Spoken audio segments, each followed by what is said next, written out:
That's exciting.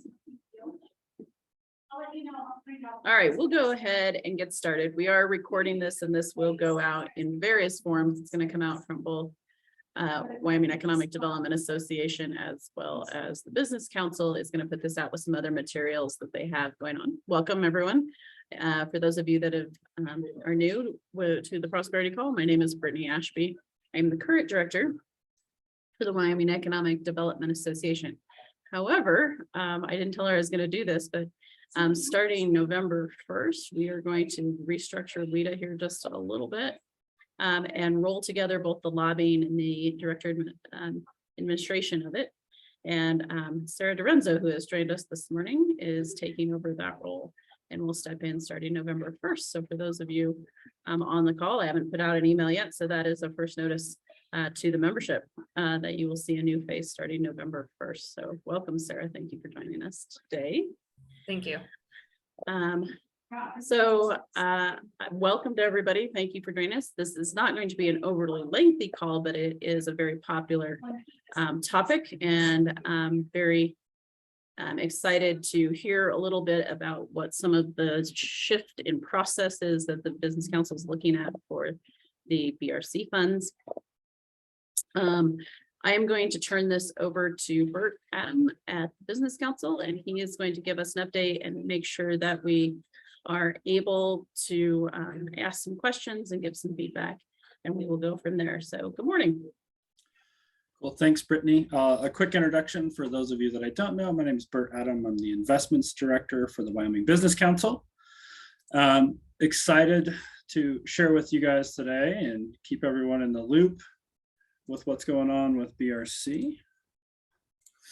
So I'll share my screen and then we can get going. So I want to, like I said, keep everyone on the loop on some updates we're going to make to the Business Ready Communities, or the BRC program. So let's jump right into what those updates are going to be. So we're going to make a couple timing updates with the application. These are just going to be updates to the website. These won't affect statute or rule for the BRC program. And so those adjustments we're going to make are, we're going to adjust 2 of the application deadlines, and we're going to be setting each one of our application periods to highlight one specific project type. Also important to note, this will not affect business committed projects or managed data center cost reduction grant applications. Those can still be accepted at any time.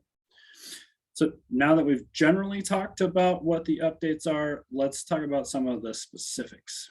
So this is the timing of our applications as it stands today.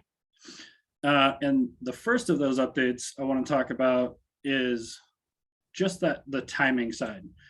So the plan will be to change that March 1st application deadline to February 1st, and to change the December 1st application deadline to November 1st.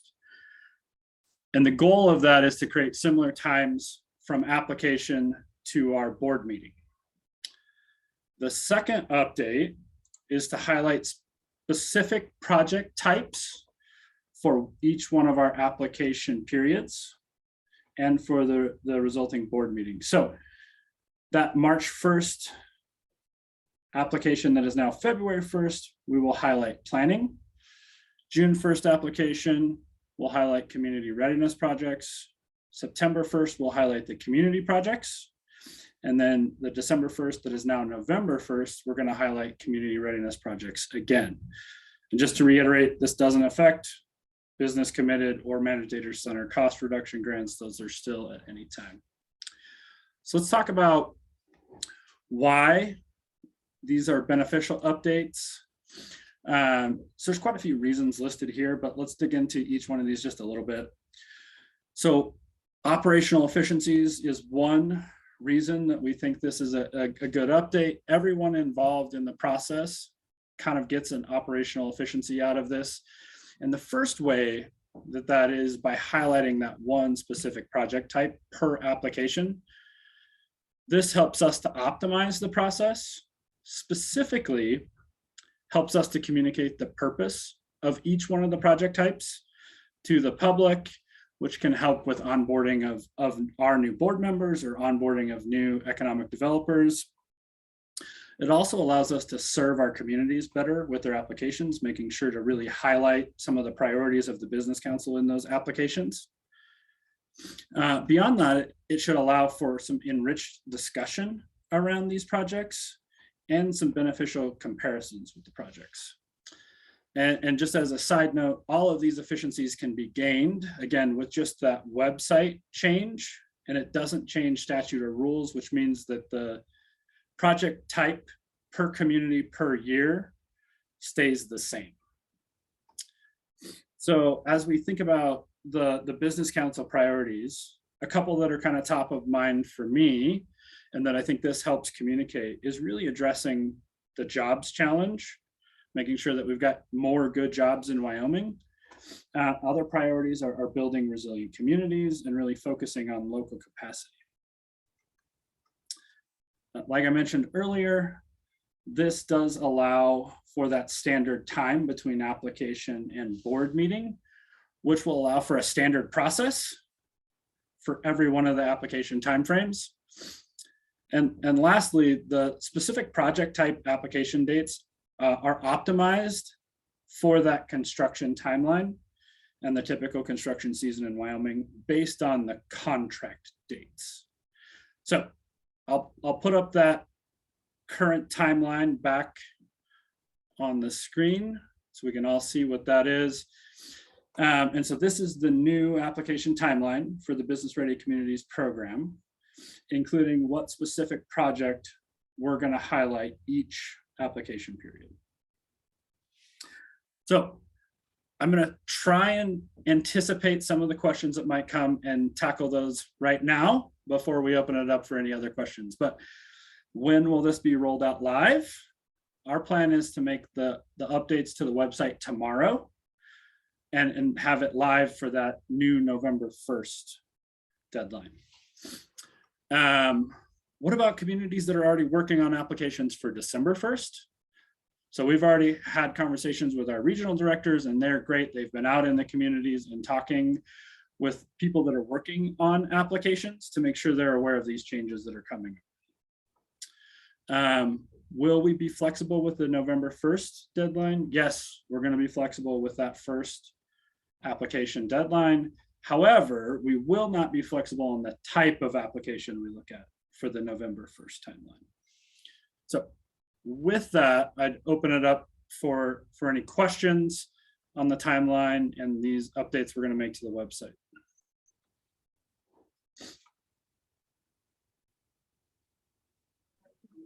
You're welcome to unmute yourself and ask questions or put them in the chat and I'll monitor those. No questions on timelines, really?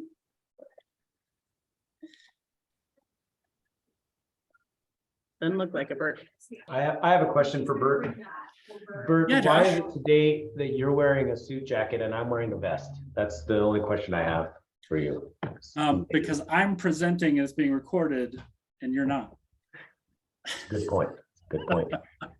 No, I think Bert, just to tag on, these are we definitely appreciate everybody's flexibility in these. I think everybody has seen over the last few years, we've really been trying to focus in on certain types of projects, and we've really been focusing in on ways that we can create the most jobs, we can stay laser focused.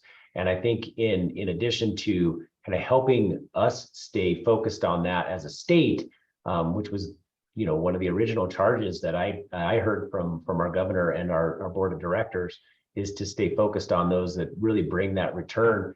We want to do our best to make it as smooth operationally as possible as well. And I think that that's really where this kind of comes in, is how do we create those laser focused on jobs and positive ROI projects, as well as make it as fitting for the team so that we can stay focused on it and the communities can as well. I think the other part that we want to make sure is that in the meantime, we're obviously working closely with communities to understand what the challenges are and utilize the process to our advantage as a state, not as maybe something that is going to be seen as slowing us down, but maybe solving the right problem. So thanks a ton for your like, I guess, flexibility and for giving us the platform to talk about it with everybody today. I think it's a great turnout. So thanks, everybody. Looks like Haley has a question. Yeah, hi guys. I'm Haley Trencher with the Cheyenne Downtown Development Authority. I think this is great. And Bert, you had a fabulous presentation. I give you an A++, and also good jacket. I did want to, wondering if you could just expand a little bit. I love the ideas of categories for every period. Can you give an example? I've been out of SLIB for a while at this point, but I'm interested in planning and then community projects. Can you give me an example of like past projects that would fit in those specific categories? Sure. Planning is, we have, I think, 4 types of planning grants, and they're to help communities. Maybe it's an economic development plan, which is kind of the most common plan that we have, really build the plan to help them get to that next step. So I don't know, Noelle maybe would know some of the most recent planning grants we've done. Yeah, so yeah, I can give a couple of examples. So we've done some economic development plans. I think Rollins was one that we did recently. We also have feasibility studies. So like if you have a couple of plots of land that you're looking at develop for a specific purpose, we can support a feasibility study to look at the feasibility of those specific locations and what would be the best bet. Our community projects, they used to be our enhancement projects. So those are things like community event spaces. Another example that we did about a year ago was up in Sheridan. It was for their trail system on their mountains to try to recruit their workforce and businesses to the area that enjoy that outdoor recreation type of component. So that's an example of those types of projects. Readiness projects are basically infrastructure projects that don't have a business committed to it. So if you have like a business park that needs developed, we can put in the infrastructure into that park to make it ready for that businesses to come in. And then business committed, which is what it sounds like. There's a business that is committed to that project. So like Lander Maven project or Evanston Avalon project, or we're business committed. And then our last one is the managed data center cost reduction grant. And that is, it's like, again, it's kind of a business committed, but that business is a managed data center. So we've worked with like Microsoft a couple of times in the past for those projects. So those are just a few examples. Awesome. Thank you guys so much. Appreciate it. So I have a question, just simply because I didn't fully understand it when you explained it to me last week. And so, may just be me, but so in the new time frame, you're really looking at, traditionally you've looked at all of those grants each time, right? Correct. And so this round you're really trying to focus, particularly the planning grants and the readiness grants in specific timeframes so that they get more attention and more focus, correct? That is correct. Yeah, and the community project grants as well. Yes. I'm sorry, I knew there was one more. You took the screen down. I couldn't see it. Other questions for the Business Council? Because I know a lot of you have been working on BRC grants of various kinds or have over the years. And, you know, we're just talking about time frame this morning, but I know there's, you have a fairly large captive audience from the Business Council at the present moment. Other questions on the BRC grants at the present moment? Yeah, I guess I have one more follow-up. Sorry, this is Haley. Now I'm just talking to talk. But so I really appreciate the focus on category specific project initiatives. I'm wondering, and I don't know what the current structure is now, is there anything kind of in the plans or in the future as this develops to focus more on regions, or is there any, you know, project awards based on the area of Wyoming, or does that make sense? I know right now there's some communities that really have gotten several SLIB grant awards over the years, and so is there anything to kind of break that up or just refocus that? So Haley, this is Josh. Can you maybe ask that just a slightly different way or provide just a tad more specific so I can see if I understand it correctly. I apologize. I don't fully get it. Yeah, sorry. And I'm trying to word it in a way that You're doesn't trying to be sound cryptic. like- yeah, well, cryptic, but I'm also like, it sounds like I'm mad, but I'm not mad. So for example, say you have the planning period and you have applications, and you have one from Cheyenne, one from Laramie, one from Torrington, and that's all in the southeast region there. Is there a preference for the number of communities in that specific region? Are you trying to spread it around the state with each of these categories, or am I thinking too much into it? Yeah, I mean, I think it's a good question, right? It's a good question, but we don't have any like quotas or anything like that based on regionality. We do have we have a basic framework for how much money we can spend in each of those areas, and what the statutory limitations might be, or the rule limitations might be for spending in those types of grants.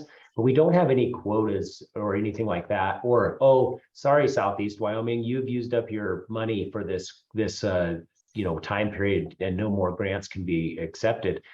Rather, what I think with our regional directors out in various areas, as well as all of the economic developers who are on this call, but also throughout the state, we just want to encourage everybody to be looking at what projects or what plans do you need help with that will really unlock economic resilience or get rid of a barrier to economic resilience. And so when we look at those, we're not really looking at regionality. Now, having said that, we do know that there are certain areas of our state that might be under a lot more pressure because of new jobs that are being created, or employers that are maybe changing where they are or what they're doing. So we understand that, and those come into the calculus of the decision-making process probably more than they would in terms of we won't accept a plan or anything like that. Did that help a little bit? Yeah, it did. Perfect. Thank you, guys. Yep. Appreciate it. Yep. Great. Really, I'll add on to that just a little bit, in that the only thing we have specified is in rule, and those project types that we're highlighting each application period, planning, community readiness, and community projects, are limited to one per calendar year per applicant. So that's the only limit that we do have in there by rule. Okay, got it. Thank you, Bert. Bert, because I know you guys have been having a lot of conversation around this. What do you foresee as maybe some of the tripping points of switching the timelines, or that people should be aware of as they're looking at submitting grants? Are there things that you want them to make sure they're paying attention to, or just remembering? Yeah, I think the biggest is the highlight of one project type per application period. And so maybe planning when you want to apply for your planning grant, or when you want to apply for that, right? Knowing that it is one highlight per application period. I think that's it. The rest of the updates are pretty small and should be pretty similar to what the communities are used to already.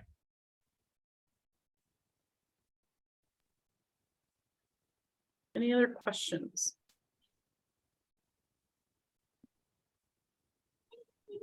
Right, did you have other things, Bert? I did not, Okay, but Josh has a captive audience if he's got something. Gee, thanks, Bert. No, I do want to just make sure everybody knows we are presenting to Joint Minerals next week to talk a little bit about some of the programs that we put in place and that we're working through. I do think it's pretty interesting, and this could be shared with this group as well. Some really interesting findings that we're understanding and uncovering with our site evaluations. I think many of you supplied or promoted sites to be evaluated by the industrial site, that Insight company that is looking at the industrial sites. I think that's going to be really interesting. It's something that is important to us because, and this is something that I think we all recognize in the biz, that we kind of think we have these industrial sites, but unless the outside world thinks we have industrial sites, we don't really have industrial sites. And so we're working to make sure that the legislature understands how important that evaluation is and an honest appraisal of what the people that are in site selection are looking for and why or why not we don't make the cut sometimes. So I think that's going to be really an interesting conversation. So that's important. I also think it's a really good opportunity for us to think about and understand how much change is going to occur over the next few months within that committee. And for us, it's good to provide a good baseline of some of the things we're doing and some of the projects that we're after and how we all work together. I was talking with a legislator just yesterday, and he mentioned, you know, hey, why was Caltech a successful recruitment? And we talked about how that has started over one, it took a long time, and it took a lot of collaboration with the community, you know, with the economic development organization within Rock Springs and the communities in Wyoming, and that there was a site available, which made it really easy. And so helping them understand that whole timeline, collaboration, where those handoffs occur, I think it's really important to kind of show how much we all work together. We take it for granted. I think all of us on the call take it for granted that, well, of course that's how it works, or gosh, that doesn't seem like it's that important for us to remind our legislators. But I think it's important to remember that two things. One, our citizen legislature typically have other jobs that they do. They are incredibly busy when it comes to their own legislative agendas and their own legislative responsibilities. Many of them are serving on, you know, between 3 and 4 committees sometimes because of the way it works. And then the other part is that they don't think about this every day like we do. So making sure that we're an ambassador to those legislators and helping them see the things that we take for granted but are not that common, I think is a really key thing for all of us to think about as we move into the next few months, not just because there are a lot of changes coming, but because it's important for us to continue to tell that message. I'll give you an example really quickly. Now, we've been saying BRC a lot, and all of us on this call really do understand BRC works as it relates to providing assets to a community that the community then owns and utilizes for economic development, right? Like I am preaching to the preachers, not even the choir. You are all preachers of this, but you would be shocked and amazed, or maybe not, how many times I've had to repeat that to people who should understand how that works and battle that whole idea that we just give money to companies, right? Like, I don't know about any of you, but that doesn't fit with our Constitution. So we don't. And helping them understand that providing an asset to a community that the community will own and utilize and leverage over time is a foreign concept. So I guess my whole, you know, session here, my soapbox that I want to get on is that please don't take it for granted the foundational elements of what we do, and don't assume that others understand it at the level that you do, because they just don't. They can't possibly be expected to with all the other things that are flying at them. So anytime you can take it back to those basic elements of building community capacity and building, you know, a stronger and more resilient community, we've got to make sure we do that with legislators, with other elected officials, with folks within our communities. It never hurts to take it back to basics. And what you find is then you have somebody who nobody can argue with community capacity building, right? Like you can't. So and a resilient economy. So that helps a lot. So I would just say, you know, make sure you take your time to do that as much as you can, because it makes a big difference. And that's a really nice transition to what I was going to point out, is that many of you are on the WEDA Legislative Committee, and you will start to hear from Sarah here, and she's going to work with Lisa to transition over to so that you can start to get information about what bills are coming forward, and you can talk to your legislators about that. And so for those of you that are on that committee or would like to be on that committee, which is just an email to me or eventually Sarah to put you on the committee, you'll be looking for that, because it is that time of year. We will also have the WEDA Winter Legislative Conference coming up. It is also your opportunity, a good opportunity to come and be in Cheyenne and talk to legislators here during session. It's January 18th and 19th. So please put that on your calendar. We will have a legislative luncheon and do all of those things. So make sure you have that on your calendar and you're watching for those things.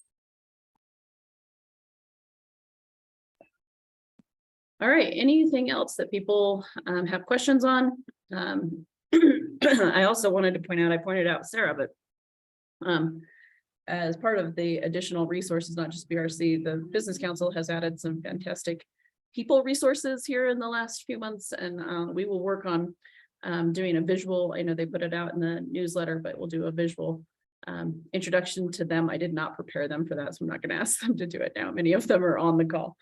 But if you have not had a chance to meet them or learn about what they're doing, I would highly encourage you to do that as well. So, all right, so we will have this will be a short meeting, but if anybody has any other questions, we'll take those. But we look forward, we will have another prosperity call here next month. And like I said, kind of keep your eyes open for legislative committee meetings and then the WEDA Winter Conference in January. So thank you all for joining us today. We will see you all soon. Thanks, Brittany. Thanks again. Thanks.